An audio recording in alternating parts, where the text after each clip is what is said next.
जी हां दोस्तों, आखिरकार गृह मंत्री शाह को एनडीए नेता ने ही फंसा दिया। सच हुई राहुल की बात। उधर आरएसएस ने भी दिखाई आंख। क्या अब देना होगा इस्तीफा? आखिर संसद में क्या कुछ हुआ शाह के साथ? बहुत स्वागत है आप सभी का। आप देख रहे हैं द राजनीति का विशेष खबर और विश्लेषण। मैं हूं जब्बार खान।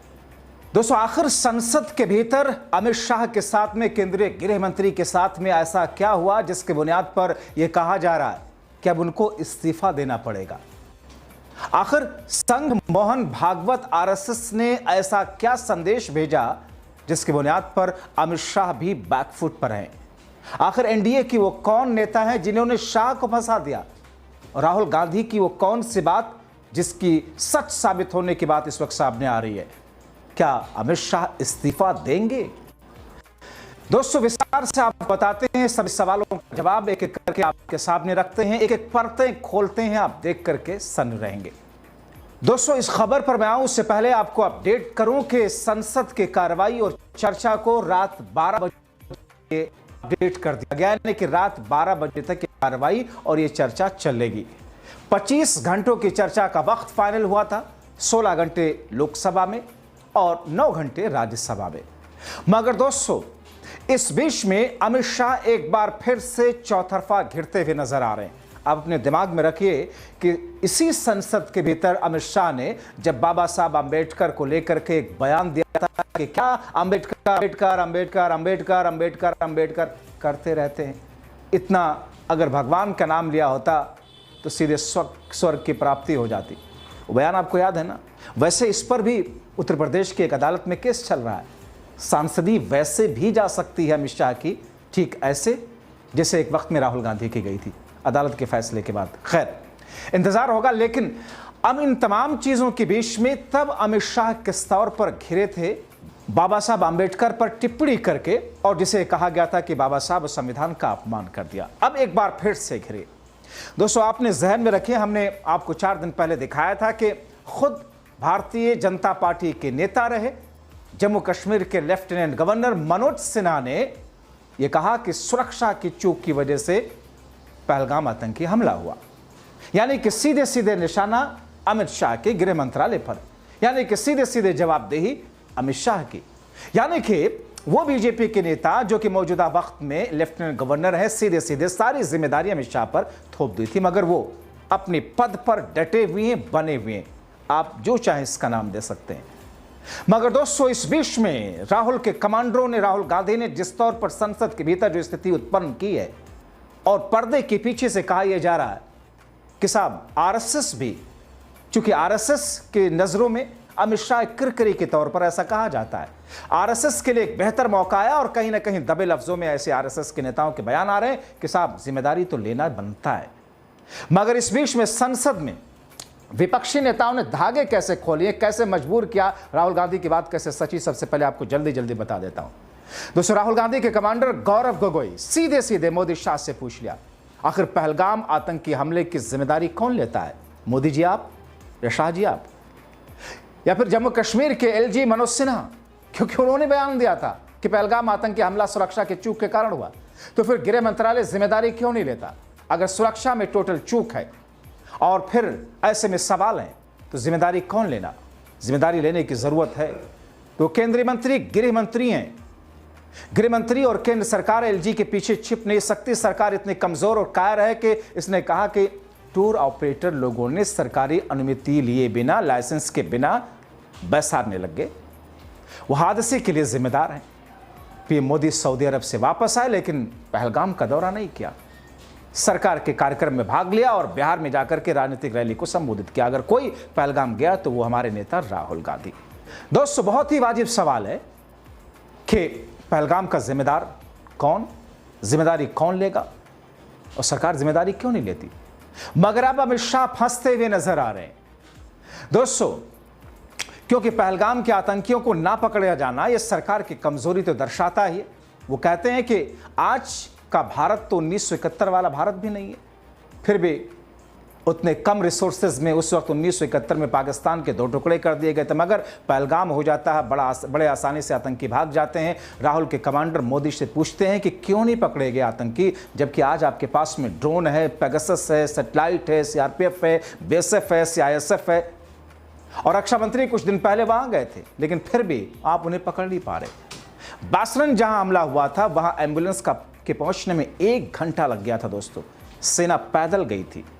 वो कहते हैं कि वो दृश्य भुलाया नहीं जा सकता। जब एक माँ और उसकी बेटी ने एक भारतीय सैनिक को देखा तो रोने लगी। उन्हें लगा कि बासरन में लोगों को मारने वाले सैनिक की वर्दी पहने आतंकी उनका इंतजार कर रहे हैं। उस सैनिक को कहना पड़ा कि वो एक भारतीय है और आप सुरक्षित हैं। वहां के लोगों में इस तरह का आतंक था। वो कहते हैं कि राजनाथ जी, आपको इस आतंक पर एक शब्द बोलना चाहिए था, मगर नहीं बोले। ये सवाल तो मैं सुबह से उठा रहा हूं।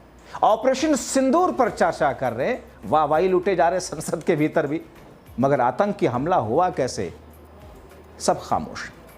सवाल का जवाब तो मोदी शाह की सरकार को, देशवासियों को देना चाहिए ना। ऐसा थोड़ी है कि आप कहेंगे कि आप तो फकीर आदमी है, झोला उठा करके चल देंगे और कोई कुछ पूछेगा नहीं, क्योंकि पूरा देश और विपक्ष पीएम मोदी का समर्थन उस वक्त कर रहा था दोस्तों। लेकिन मुझे आजम खान की बात याद आती है, जब मोदी जी ने कहा था कि झोला लेकर चल देंगे, उन्होंने कहा ना ना ना ना ना, वो दिखाना पड़ेगा, चेक कराना पड़ेगा उस झोले में है क्या।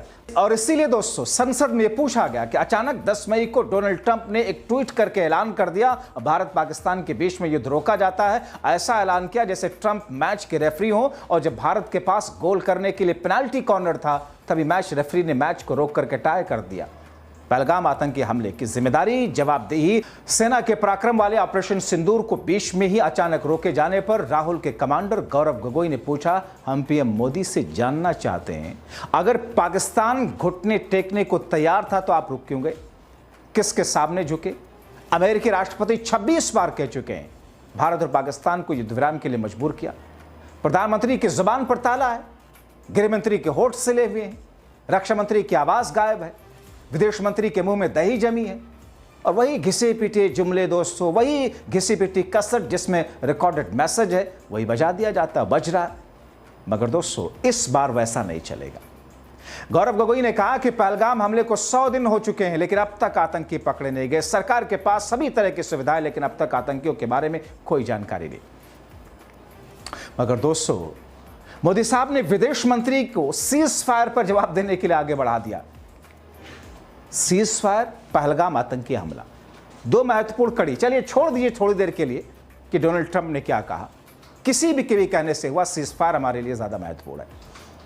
मगर विदेश मंत्री को आगे बढ़ाया, एस जयशंकर को, और वो जो बोल रहे हैं बेहद हास्यास्पद रहा दोस्तों। एक तरफ विदेश मंत्री एस जयशंकर कहते हैं कि अमेरिकी उपराष्ट्रपति ने कहा फोन करके कि पाकिस्तान बड़ा हमला कर सकता है, जिस पर प्रधानमंत्री मोदी ने कहा था कि भारत चुप नहीं बैठेगा, जवाब देगा। मगर दूसरी तरफ यही विदेश मंत्री कहते हैं कि प्रधानमंत्री मोदी और राष्ट्रपति ट्रंप के बीच में 22 अप्रैल और 17 जून तक, यानी कि अमेरिका के बीच में कोई फोन कॉल ही नहीं हुआ।